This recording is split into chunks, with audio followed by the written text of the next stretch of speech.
తెలంగాణలో phone tapping case రాజకీయ వాతావరణాన్ని హీటెక్కించింది. మాజీ సీఎం బీఆర్ఎస్ చీఫ్ కేసీఆర్కు సిటిజన్ ఇన్వెస్టిగేషన్ టీమ్ నోటీసులు జారీ చేసింది.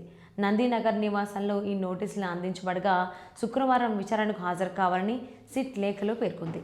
కేసీఆర్ సిట్ నోటీసులపై స్పందిస్తూ మున్సిపల్ ఎన్నికల కారణంగా ఈ వారం విచారణకు హాజరు కావడం సాధ్యం కాదని, విచారణ వాయిదా వేయాలని కోరారు. అదేవిధంగా తనను ఎర్రవల్లి ఫామ్ హౌస్లో విచారించాలని, భవిష్యత్తులో ఏవైనా నోటీసులు అక్కడే ఇవ్వాలని సిట్కు అభ్యర్థించారు.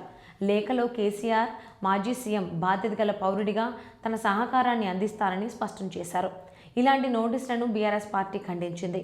వర్కింగ్ ప్రెసిడెంట్ కేసీఆర్కు జారీ చేసిన నోటీసులు రాజకీయ వెనుకబడి ప్రభుత్వం ప్రతీకారం చూపించేందుకు తీసుకున్న చర్యలని విమర్శించారు. Deputy floor leader Harish Rao municipal ఎన్నికల్లో రాజకీయ లబ్ధి కోసం సిట్ నోటీసుల డ్రామా సృష్టించబడిందని మండిపడ్డారు.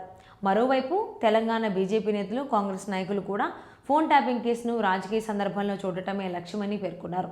కాంగ్రెస్ వైఫల్యాలను దాచడానికి, ప్రజల్లో అసంతృప్తిని మరల్చడానికి సిట్ నోటీసుల డ్రామా కొనసాగుతుందని విమర్శించారు. ఈ వ్యవహారం ఇప్పుడు రాజకీయ వర్గాలలో ప్రజలచే టాక్ ఆఫ్ టు స్టేట్గా మారింది.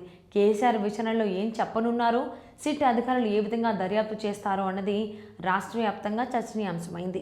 ఈ ఘటన మున్సిపల్ ఎన్నికల ముందు రాజకీయ హవా, ప్రభుత్వ విపక్ష కుట్రలతో కూడిన వాతావరణానికి ఊతమిచ్చినట్లుగా ఉంది.